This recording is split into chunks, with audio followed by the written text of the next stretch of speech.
Aplicaciones de las funciones de la lengua. ¿Qué son las funciones del lenguaje? La función principal del lenguaje humano es comunicar. La comunicación humana, sin embargo, opera de maneras distintas según el tipo de mensaje que queramos transmitir o el tipo de comunicación que busquemos sostener con uno o varios interlocutores. Los elementos de la comunicación son el código, el mensaje, el emisor, el receptor, el canal. Es el proceso comunicativo, se centra en la verificación de una correcta comunicación.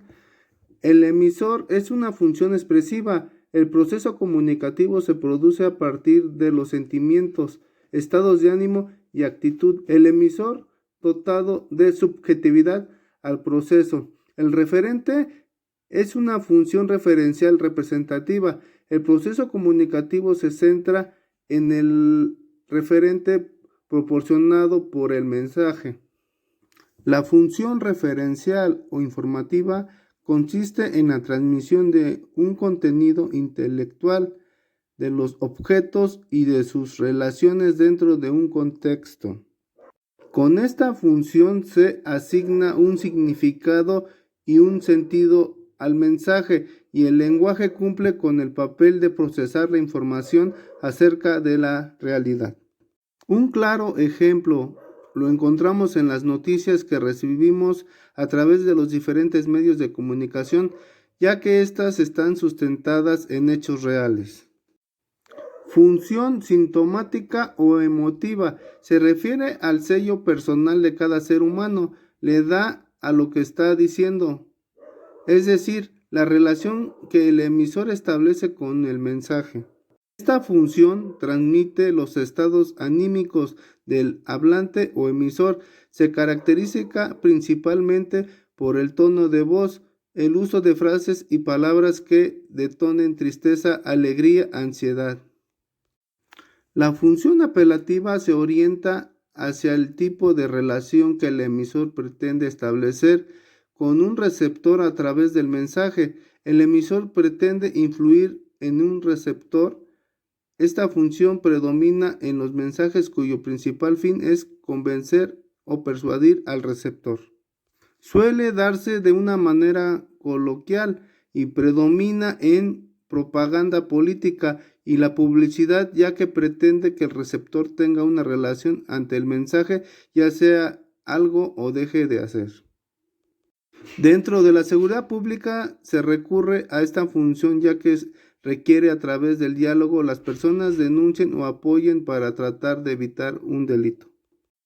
En esta función se orienta hacia el canal de la comunicación que hay entre el emisor y el receptor. La finalidad es iniciar, mantener o interrumpir la comunicación mediante el empleo de expresiones que no aportan información significativa.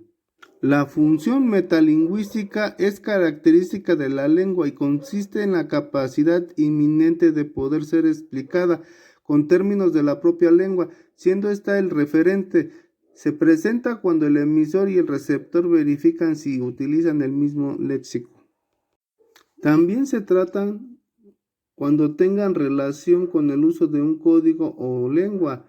El emisor a la comunicación, esto significa el mensaje puede ajustar tomando en cuenta las características del receptor. Por ejemplo, una persona se expresa de manera diferente si habla con un niño que con un adulto o con un extranjero. La función poética, también conocida como artística o estética, es la que predomina en todos los géneros de la literatura. El mensaje literario va más allá de las barreras semánticas. Este tipo de interferencias están relacionadas con un significado de las palabras. Esto sucede cuando no entendemos una palabra en su contexto o le damos significado equivocado. Un ejemplo de ello pueden ser los albures de uso común en el contexto sociocultural masculino. Las barreras físicas son interferencias que producen en el ambiente de la comunicación y que se pueden evitar fácilmente. Un ejemplo de eso son los ruidos, murmullos que emiten al escuchar al emisor. Las barreras filosóficas impiden recibir con claridad y recepción un mensaje, debido a los efectos fisiológicos del emisor o del receptor.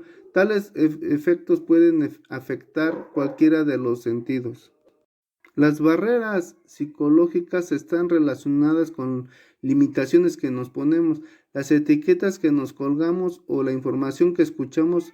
La historia está prepagada de casos de superación, no solo en el mundo del deporte.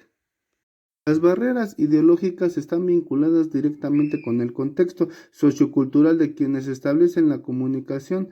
Al momento de comunicarse, el habla utiliza la lengua de la comunidad o grupo social al que pertenece. Las barreras ideológicas son evidentes no solo para el problema del dominio del idioma, sino del uso de palabras cuyo concepto no forman parte de la cultura de los indígenas. Otro ejemplo de barrera semántica es la falta de coincidencia en el significado y sentido de las palabras entre el emisor y el receptor debido a un problema de ignorancia.